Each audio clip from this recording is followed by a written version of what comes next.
ಹೊನ್ನಕಿರಣ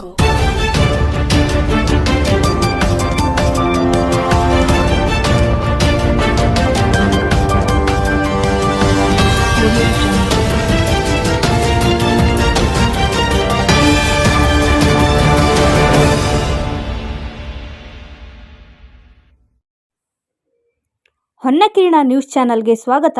ನಾನು ಬಸಮ್ಮ ಹಿರೂರ್. ಹಿಂದೂ ಸ್ವಾಮೀಜಿಗಳ ಮೇಲೆ ಟಾರ್ಗೆಟ್ಸ್ ಅಲ್ಲ. ಸಂಗನಬಸವ ಸ್ವಾಮೀಜಿಗಳನ್ನು ಬಿಡುಗಡೆ ಮಾಡದೆ ಹೋದರೆ ವಿಜಯಪುರ ಬಂದ್ಗೆ ಕರೆ ಕೊಡುತ್ತೇವೆ ಮತ್ತು ರಾಜ್ಯ ಸರ್ಕಾರ ಹಿಂದೂ ಸ್ವಾಮಿಗಳ ಮೇಲೆ ದೊಡ್ಡ ಷಡ್ಯಂತ್ರ ಮಾಡುತ್ತಿದೆ. ಹಿಂದೂಗಳನ್ನೇ ಟಾರ್ಗೆಟ್ ಮಾಡಿ ಈ ರೀತಿ ಹಿಂಸೆ ನೀಡುವ ಕೆಲಸ ಮಾಡುತ್ತಿದೆ.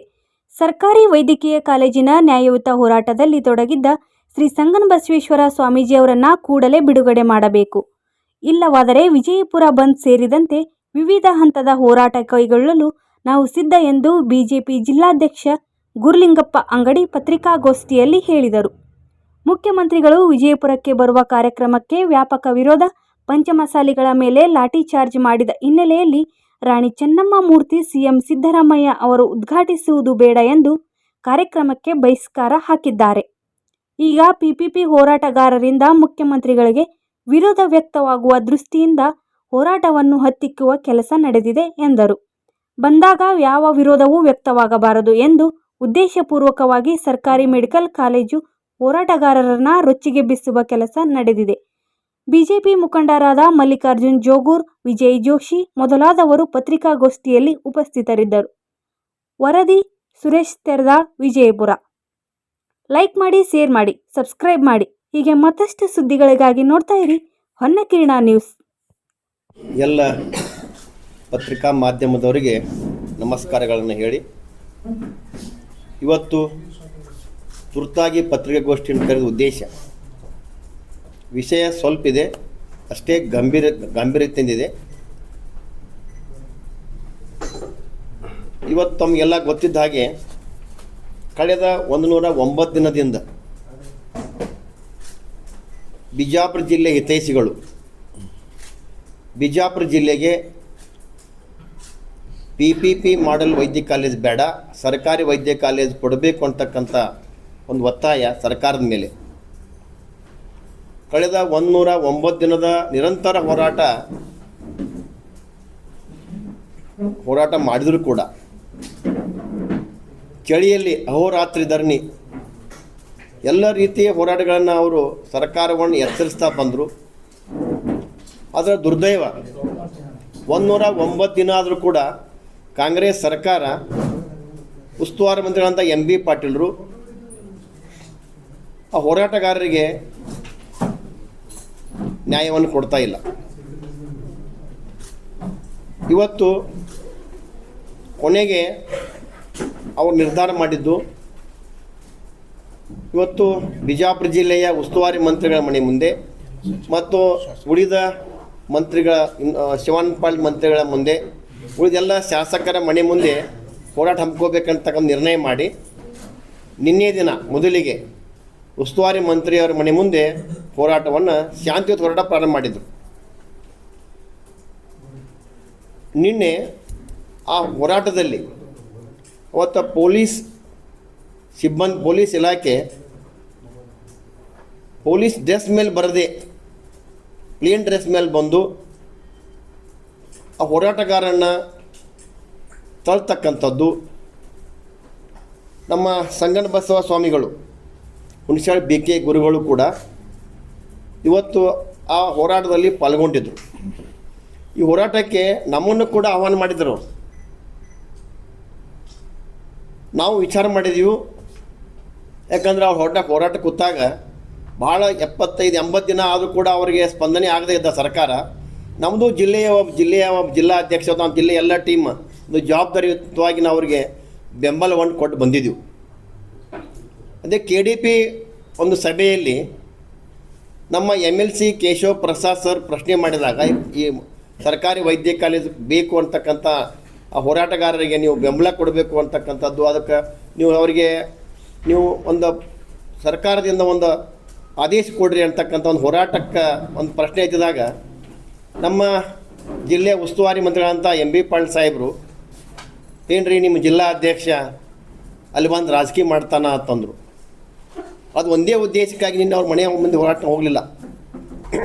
ನಾವು ಭಾರತೀಯ ಜನತಾ ಪಕ್ಷ ಹೋದಾಗ ಮತ್ತು ರಾಜಕೀಯ ಆಗಬಾರ್ದು ಸಿಗಲಿ, ಆ ಸಂಬಂಧಪಟ್ಟಂಥ ಮಂತ್ರಿಗಳು, ನಮ್ಮ ಉಸ್ತುವಾರಿ ಮಂತ್ರಿಗಳು ಅವರಿಗೆ ಒಂದು ಮನೆಗೆ ಒಂದು ಮನವಿ ಕೊಡೋಕೆ ಬಂದಾಗ ಅವ್ರಿಗೊಂದು ಒಳ್ಳೆಯ ಪಾಸಿಟಿವ್ ಉತ್ತರ ಕೊಡಲಿ ಅಂತಕ್ಕಂಥ ಆಸೆ ಇಟ್ಕೊಂಡು ನಾವು ಅವರಿಗೆ ಮತ್ತೆ ಹೋಗಲಿಲ್ಲ ನಾವು. ಆದರೆ ನಿನ್ನೆ ನಡೆದಂಥ ವಾತಾವರಣ ನೋಡಿದ್ರೆ ಆ ಸಂಗನ ಬಸವ ಸ್ವಾಮಿಗಳನ್ನು ತಳ್ತಕ್ಕಂಥದ್ದು, ಉದ್ದೇಶಪೂರ್ವಕವಾಗಿ ರೋಚಿಗೆಬ್ಬಿಸ್ತಕ್ಕಂಥ ಒಟ್ಟಾಗಿ ಏನು 9ನೇ ತಾರೀಕು ನಮ್ಮ ಈ ರಾಜ್ಯದ ಮುಖ್ಯಮಂತ್ರಿಗಳಂಥ ಸಿದ್ದರಾಮಯ್ಯ ಸಾಹೇಬರು ಬಿಜಾಪುರಕ್ಕೆ ರಾಣಿ ಚೆನ್ನಮ್ಮ ಏನು ಮೂರ್ತಿ ಉದ್ಘಾಟನೆಗೆ ಬರೋರದಾರ. ಯಾಕಂದ್ರೆ ಆ ಪಂಚಮಸಾಲಿ ಸಮಾಜದ ಹಿರಿಯರೇ ಇವತ್ತು ಅವರನ್ನು ಬಹಿಷ್ಕಾರ ಹಾಕಿದ್ದಾರೆ. ಯಾಕಂದರೆ ಬೆಳಗಾವಿ ಅಧಿವೇಶನದಲ್ಲಿ ನಡೆದಂಥ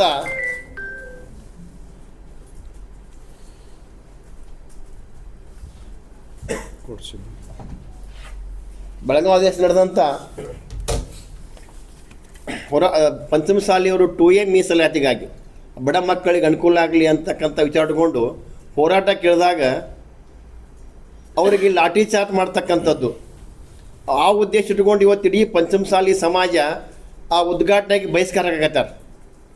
ಅದ್ರ ಜೊತೆ ಈ PPP ಮೆಡಿಕಲ್ ಕಾಲೇಜದ ಹೋರಾಟಗಾರರು ಕೂಡ ಹೋರಾಟಕ್ಕೆ ಇಳಿಯತಕ್ಕಂಥ ಒಂದು ಸಂದರ್ಭ. ಅವರಷ್ಟೇ ಅಲ್ಲ, ನೀವು ಈ ಉದ್ದೇಶ ಅವ್ರದ್ದು ಆ ಮುಖ್ಯಮಂತ್ರಿ ಬಂದಾಗ ಯಾವರು ವಿರೋಧಗಳು ವ್ಯಕ್ತ ಆಗಬಾರ್ದು ಅಂತಕ್ಕಂಥ ಇಟ್ಕೊಂಡ ಈ ಕೆಲಸಕ್ಕೆ ಹಾಕಿದ್ದಾರೆ. ಆದರೆ ನಾ ಕಾಂಗ್ರೆಸ್ ಸರ್ಕಾರಕ್ಕೆ ಮತ್ತು ಮಂತ್ರಿಗಳಿಗೆ, ಶಾಸಕರಿಗೆ ಇಚ್ಛೆಪಡ್ತೀನಿ, ನೀವೇನು ಈ PPP ಮೆಡಿಕಲ್ ಕಾಲೇಜದ ಹೋರಾಟಗಾರನೇನು ನೀವು ಹತ್ತಿಕ್ಕೆ ತಾಕಿದ್ದೀರಿ, ಅವ್ರು ಅಷ್ಟೇ ಅಲ್ಲ, ಇಡೀ ವಿಜಯಪುರ ಜಿಲ್ಲೆಯ ಜನ CM ಅವರಿಗೆ ಇವತ್ತು ವಿರೋಧ ಮಾಡ್ತಕ್ಕಂಥ ಸನ್ನಿವೇಶದ. ಯಾಕಂದ್ರೆ ಎಲ್ಲ ರಂಗದಲ್ಲಿ ಕೂಡ ಸರ್ಕಾರ ವಿಫಲ ಆಗಿದ್ದರಿಂದ ಎಲ್ಲ ರೀತಿಯ ಹೋರಾಟಕ್ಕೆ ಇವತ್ತು ಸಿದ್ಧದ. ಆದರೆ ಇವತ್ತು ಒಂದು ನ್ಯಾಯಯುತವಾದ ಹೋರಾಟ, ಬಡವರಿಗೆ ಸರ್ಕಾರಿ ಒಂದು ವೆಚ್ಚ ಸಿಗಲಿ, ಫ್ರೀಯಾಗಿ ಸಿಗಲಿ ಅಂತಕ್ಕಂಥದ್ದು, ಬಡ ಮಕ್ಕಳಿಗೆ ಫ್ರೀ ಎಜುಕೇಷನ್ ಸಿಗಲಿ ಅಂತಕ್ಕಂಥದ್ದು, ಈ ಒಳ್ಳೆಯ ವಿಚಾರ ಇಟ್ಕೊಂಡು ಕೂತಂಥ ಸಂದರ್ಭದಲ್ಲಿ ನೀವು ಕಲಮ ಏನು 109 ಮತ್ತು 352 ಏನು BNSS ಕಾಯ್ದೆಗಳ ಪ್ರಕಾರ 109, 152 ಏನು ಸೆಕ್ಷನ್ ಹಾಕುವ ಮೂಲಕ ಇವತ್ತು ಅವ್ರು ನಿರಪರಾಧಿಗಳೇ, ಅವ್ರೇನು ಗುಂಡಾಗಳಲ್ಲ. ಆ ಹೋರಾಟಕ್ಕೆ ಮನೆ ಮುಂದೆ ಏನು ಮನವಿ ಕೊಡೋಕೆ ಬಂದವ್ರು ಗುಂಡಾಗಳಲ್ಲ ಅವರು.